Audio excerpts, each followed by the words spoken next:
Hello!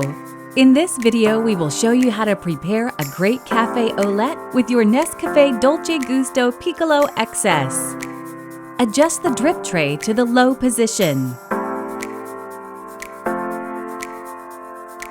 Place your cup.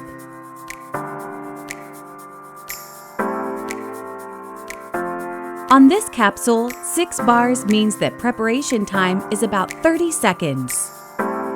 Lift the locking handle. Place the Café Au Lait capsule in the capsule holder. Push down the locking handle. Move the lever to the hot position. Count 30 seconds or adjust to your preferred cup size.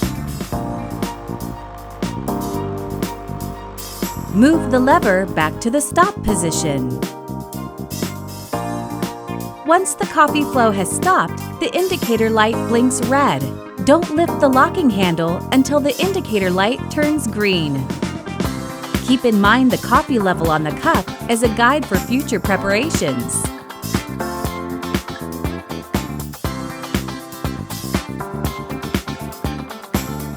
Remove the capsule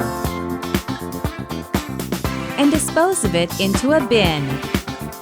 Reinsert the capsule holder. And that's it! Enjoy your balanced and round Café Au Lait. With NESCAFÉ Dolce Gusto, you can enjoy a wide range of delicious coffees, teas, and hot chocolates.